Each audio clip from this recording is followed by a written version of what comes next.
1947 की, जब एक तरफ आजादी को लेकर पूरे देश में जश्न का माहौल था, दूसरी तरफ राजा रजवाड़ों में हड़कंप मचा था, क्योंकि इसी प्रस्ताव में ये तय किया गया कि भारत को 2 हिस्सों में बांटा जाएगा, पहला हिंदुस्तान और दूसरा पाकिस्तान। बात यहीं तक सीमित नहीं थी कि भारत को आजादी मिल रही है, बल्कि भारत की जैसलमेर, उदयपुर, धौलपुर, भोपाल आदि रियासतें भी पाकिस्तान में शामिल होने वाली थी।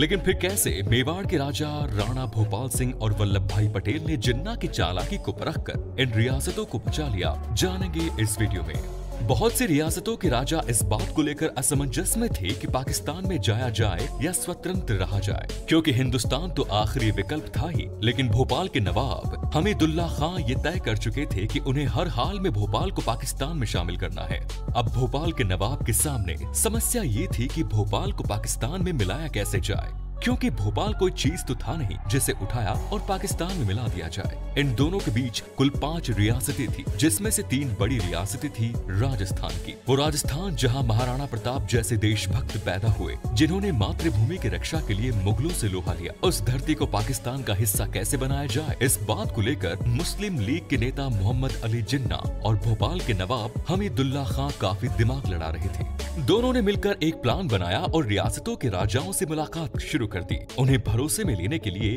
जिन्ना कोरे कागज पर सिग्नेचर करते और हर एक राजा को ये यकीन दिलाते कि अगर वो अपनी रियासत को पाकिस्तान में शामिल कर देते हैं तो उनकी हर एक शर्त मान ली जाएगी। इस तरह जिन्ना और नवाब ने मिलकर अधिकांश रियासतों को राजी कर लिया। अब वो दिन दूर नहीं था जब आधा राजस्थान पाकिस्तान का हिस्से बनने वाला था। लेकिन जिन्ना का बना बनाया खेल बिगड़ गया, एक राजा की हट के कारण। कहते हैं कि जिन्ना और नवाब के पाकिस्तान में शामिल होने के प्रस्ताव का उस देशभक्त महाराणा ने ऐसा करारा जवाब दिया कि नवाब को भी मजबूर होकर भोपाल को भारत में शामिल करवाना पड़ा। कौन थे ये राजा और क्या थी इनकी कहानी, इसे समझने के लिए हमें चलना होगा इतिहास के उस दौर में जब राज्य रजवाड़ों को हिंदुस्तान और पाकिस्तान में विलय करने की कवायद चल रही थी।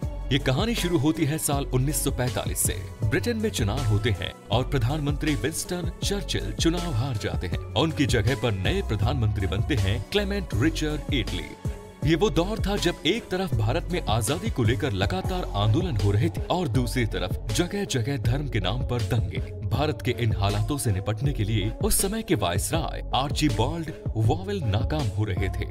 12 जनवरी 1947 लॉर्ड माउंटबेटन को भारत का नया वायसराय बनाया गया। अब एक तरफ भारत में आजादी की लहर चरम पर थी और अंग्रेजों के खिलाफ लगातार आंदोलन किए जा रहे थे, वहीं दूसरी तरफ 2 बार विश्व युद्ध लड़ने के बाद ब्रिटिश हुकूमत के पास इतनी ताकत नहीं बची थी कि वो इन दोनों आंदोलनों को कुचलकर भारत पर अपना राज कायम रख सके। इसीलिए ब्रिटेन की संसद में भारत की आजादी के लिए एक प्रस्ताव पारित किया गया, जिसमें कुल 20 धाराएं थी। इस प्रस्ताव की हर एक धारा से भारत का भविष्य तय होना था। दुर्दिन के मसीहाओं ने ये भविष्यवाणी की थी कि हिंदुस्तान की आजादी की नाव रजवाड़ों के चट्टान से टकराएगी। सरतेज बहादुर सप्रू का यह वक्तव्य सच साबित हुआ जब इस प्रस्ताव में रियासतों को आजादी दे दी गई। अब वो कैसे? वो ऐसे कि साल 1823 तक भारत की लगभग सभी रियासतें ईस्ट इंडिया कंपनी में संधि कर चुकी थी, या यूं कहें कि अंग्रेजों की गुलामी स्वीकार कर चुकी थी। लेकिन ब्रिटेन की संसद में जो प्रस्ताव पारित किया गया, उसकी धारा 8 में ये साफ साफ लिखा गया कि सभी रियासतों को ये आजादी होगी कि वो अपनी मर्जी से भारत या पाकिस्तान में जा सकती है या फिर स्वतंत्र रह सकती है। यानी अब एक बार फिर भारत की रियासतें आजाद हो चुकी थी। लेकिन हैरानी की बात तो ये है कि अधिकांश रजवाड़ों के राजा खुद को भारत से अलग और आजाद रखना चाहते थे। इन कठिन परिस्थितियों में भी सरदार वल्लभ भाई पटेल को हिंदुस्तान बनाना, सरदार वल्लभ पटेल सभी रियासतों को मिलाने का जी तोड़ प्रयास कर रहे थे। इतिहास के पन्नों को पलटकर अगर उस दौर के राजस्थान को देखा जाए तो साल 1947 तक यहाँ 19 रियासतें और 3 ठिकाने थे। इन रियासतों में से अगर जैसलमेर, जोधपुर और मेवाड़ रियासत पाकिस्तान में जाने के लिए राजी हो जाते तो इंदौर और बड़ौदा के राजाओं को मनाकर नवाब हमीदुल्ला खां भोपाल को पाकिस्तान में शामिल कराने का अपना सपना पूरा कर सकते थे। उस वक्त पूरे भारत में कुल मिलाकर 565 राज्य रजवाड़े थे। अब आप सोचिए जरा, अगर ये सभी स्वतंत्र रह जाते तो 565 छोटे छोटे देश बन जाते। इसीलिए एक शर्त ये रखी गई कि जिन राष्ट्रों की आबादी 10 लाख से ज्यादा और सालाना आय 1 करोड़ से ज्यादा होगी, उन्हें रियासतों को स्वतंत्र रखा जा सकेगा। आसान भाषा में समझे तो स्वतंत्र रहने का हक सिर्फ और सिर्फ बड़ी रियासतों का होगा। इस शर्त के चलते बहुत सारी छोटी छोटी रियासतें खुद ब खुद हिंदुस्तान और पाकिस्तान का हिस्सा बन गयी। लेकिन जो रियासतें स्वतंत्र थी, उनके राजा चाहते थे कि भारत उनकी हर एक मांग को स्वीकार कर सके। राजाओं की इसी लालसा का फायदा उठाया मोहम्मद अली जिन्ना ने।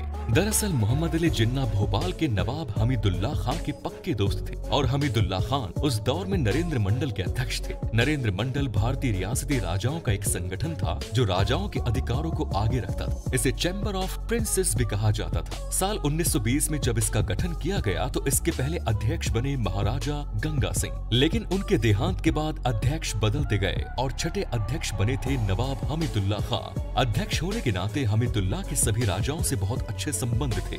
हमीदुल्लाह की मदद से जिन्ना किसी भी राजा तक आसानी से पहुंच सकते थे। वहीं दूसरी तरफ धौलपुर के राजा उदयभान सिंह जी अपनी रियासत को स्वतंत्र रखना चाहते थे, इसलिए वो जिन्ना और हमीदुल्लाह के साथ मिल गए और उन तीनों ने जैसलमेर, जोधपुर और मेवाड़ के राजाओं को मनाने की कवायद शुरू की। इधर दूसरी तरफ भारत ने 5 जुलाई 1947 को रियासती विभाग बनाया, जिसके अध्यक्ष बने सरदार वल्लभ भाई पटेल और सचिव बनाया गया वीपी मेनन को। वीपी मेनन वो शख्स थे जो लॉर्ड माउंटबेटन के संवैधानिक सलाहकार थे और राज्य रजवाड़ों के बारे में काफी अच्छे जानकार। अंग्रेजों ने पटेल और जिन्ना दोनों को एक एक विलय पत्र दिया और कहा कि वो आजादी मिलने से पहले जितनी रियासतों को अपने देश में मिला सकते हैं मिला ले। पटेल और मेनन इन रियासतों को भारत में मिलाने के लिए हर मुमकिन कोशिश कर रहे थे, लेकिन रास्ते का रोड़ा बन रहे थे मोहम्मद अली जिन्ना। उस दौर में बहुत सी रियासतें ऐसी थी जो चारों तरफ से हिंदुस्तान से घिरी हुई थी और पाकिस्तान का हिस्सा नहीं बन सकती थी। ऐसी रियासतों के राजाओं को जिन्ना स्वतंत्र रहने के लिए उकसा रहे थे। वहीं दूसरी तरफ कई रियासतें ऐसी थी जो पाकिस्तान तो जा सकती थी, लेकिन वहां की जनता भारत में ही रहना चाहती थी। ऐसी रियासतों को वे धौलपुर के राजा उदयभान सिंह और हमीदुल्लाह खान की मदद से पाकिस्तान का हिस्सा बनने के लिए राजी कर रहे थे। कहते हैं कि जिन्ना को पहली सफलता तब मिली जब उन्होंने जोधपुर को राजी किया। दरअसल उस वक्त जोधपुर के नए नए राजा बने थे महाराजा हनुमंत सिंह। हनुमंत सिंह भारत में शामिल होने की घोषणा पहले ही कर चुके थे, लेकिन जिन्ना, नवाब और उदयभान सिंह ने मिलकर उन्हें जोधपुर को पाकिस्तान में मिलाने के लिए राजी किया। हनुमंत सिंह नवाब की बातों में आकर जैसलमेर के महारावल को मनाने में जुट गए और इस तरह से जैसलमेर और जोधपुर पाकिस्तान का हिस्सा बनने के लिए राजी हो गए।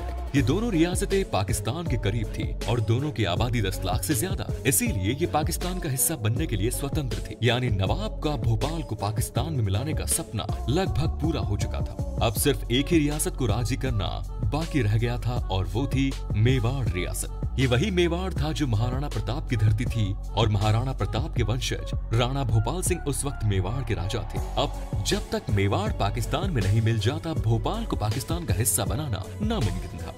लेकिन जिन्ना, नवाब और राजा उदयभान सिंह इन तीनों में ही इतनी हिम्मत नहीं थी कि वो राणा भोपाल सिंह के सामने जाकर उन्हें पाकिस्तान में मिलने के लिए मना ले। इसलिए उन्होंने एक पत्र लिखा और मेवाड़ को पाकिस्तान में मिलाने का लालच दिया।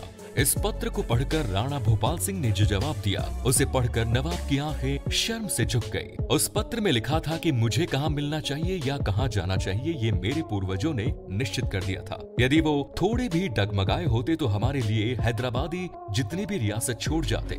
उन्होंने ऐसा नहीं किया और ना ही मैं करूंगा, मैं हिंदुस्तान के साथ। दरअसल साल 1947 तक हैदराबाद भारत की सबसे बड़ी रियासत थी, लेकिन अगर महाराणा प्रताप अकबर के आगे झुके होते तो मेवाड़ भारत की सबसे बड़ी रियासत होता। इसकी गवाही इतिहास भी देता है। इतिहास के पन्नों में झांक कर अगर देखा जाए तो अकबर मेवाड़ के बदले महाराणा प्रताप को एक वक्त पर आधा हिंदुस्तान भी उपहार में देने का वादा कर चुका था। लेकिन अकबर के इस प्रस्ताव को भी राणा ने अपने स्वाभिमान और मातृभूमि की रक्षा के लिए ठुकरा दिया। अगर वो अकबर के आगे झुक जाते तो मेवाड़ हैदराबाद से कई गुना बड़ा होता, लेकिन उन्होंने ऐसा नहीं किया। जब महाराणा प्रताप नहीं झुके तो राणा भोपाल सिंह कहां झुकने वाले थे। आखिर उनके रगों में भी तो महाराणा प्रताप का ही खून दौड़ रहा था। भोपाल सिंह के दो टूक जवाब से नवाब और जिन्ना ये समझ गए थे कि मेवाड़ पाकिस्तान का हिस्सा कभी नहीं बनेगा। लेकिन समस्या ये थी कि जब तक मेवाड़ पाकिस्तान में नहीं मिलता तब तक भोपाल को भी पाकिस्तान में नहीं मिलाया जा सकता। थक हार कर नवाब को भी विलय पत्र सिग्नेचर करने पड़े और भोपाल को भारत में मिलाना पड़ा। कहते हैं कि महाराणा भोपाल सिंह की हर शर्त मानने के लिए जिन्ना तैयार थे, लेकिन भोपाल सिंह ने अपने देश और प्रजा के हित को सबसे आगे रखा। तभी तो 14 जनवरी 1949 को खुद सरदार पटेल महाराणा भोपाल सिंह से मिलने के लिए उदयपुर पहुंचे।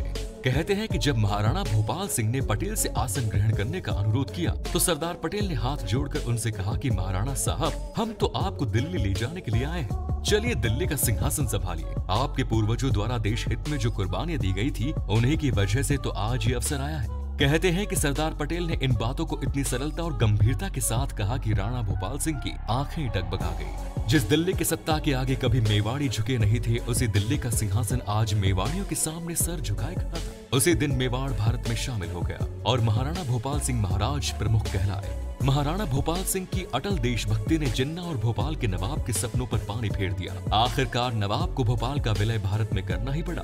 7 अगस्त 1947 यही वो दिन था जब राजस्थान की रियासत बीकानेर में सबसे पहले भारत के साथ विलय पत्र पर सिग्नेचर किए गए। ये वाकई हर बीकानेरी के लिए गौरव की बात है कि उनकी रियासत सबसे पहले भारत का हिस्सा बने। इसके बाद एक एक करके सभी रियासतें भारत में शामिल होती गयी। हालांकि जोधपुर के राजा हनुमान सिंह अब भी भारत में मिलने के लिए तैयार नहीं थे। कहते हैं कि हनुमान सिंह पाकिस्तान में मिलने के लिए इतने बेकरार थे कि उन्होंने सरदार पटेल के साथ ही वीपी मेनन पर भी बंदूक तान दी। The story of integration of Indian state नामक अपनी किताब में खुद वीपी मेनन ने इस घटना का जिक्र किया, लेकिन 9 अगस्त 1947 को उन्होंने यानी कि हनुमंत सिंह ने भी विलय पत्र पर साइन कर दिया। अब बात हो रही है धौलपुर की, तो धौलपुर के राजा उदयभान सिंह ने जब ये देखा कि भोपाल के नवाब समेत सभी राजाओं ने विलय पत्र पर हस्ताक्षर कर दिए हैं, तो सबसे आखिर में यानी कि 14 अगस्त 1947 को आजादी मिलने से ठीक एक दिन पहले उन्होंने भी विलय पत्र पर सिग्नेचर कर दिए और इस तरह से राजस्थान के सभी रियासतें और ठिकाने अब भारत का हिस्सा बन चुके थे, जिन्हें एक साथ लाकर राजस्थान का निर्माण किया गया और इस तरह से रंगीला राजस्थान बना जो अपनी खूबसूरती, ऐतिहासिक धरोहर, संस्कृति और विरासत के लिए दुनिया भर में मशहूर है। हालांकि आज हम जो राजस्थान भारत के नक्शे में देखते हैं, इसे बनाने में 8 साल से भी ज्यादा का वक्त लग गया, लेकिन 30 मार्च 1949 को जोधपुर, जयपुर, जैसलमेर और बीकानेर जैसी बड़ी रियासतों को आपस में मिलाकर बेहतर राजस्थान संघ को बनाया गया। यही वो दिन था जब भारत के मानचित्र में राजस्थान ने जन्म लिया। इसीलिए हर साल 30 मार्च को राजस्थान दिवस मनाया जाता है। महाराणा भोपाल सिंह के देश प्रेम की वजह से जैसलमेर से लेकर भोपाल तक का हिस्सा पाकिस्तान में जाने से बच गया और बाकी सभी राजाओं को भी भारत का हिस्सा बनना पड़ा। फिर साल 1947 में आजादी मिलने के बाद एक एक करके रियासतों को आपस में मिलाया गया और करीब 8 साल की कड़ी मेहनत के बाद राजस्थान का निर्माण किया गया। हालांकि इसके बाद भी काफी समय लगा उस राजस्थान को बनने में जिसे आज हम भारत के नक्शे में देखते हैं। लेकिन इन 8 सालों में हजारों दिलचस्प किस्से और कहानियां इतिहास के पन्नों में दर्ज होती चली गई, जिन्हें freedom at midnight, Transfer of Power, The Story of Integration of Indian State, The Last Days of British Raj in India जैसे कई किताबों में समेटा गया है। अगर आप भी ऐसे कई दूसरे किस्से और कहानियां सुनना चाहते हैं तो कमेंट्स में जरूर बताएं। दोस्तों, इसी तरह का एजुकेशनल कंटेंट, दिलचस्प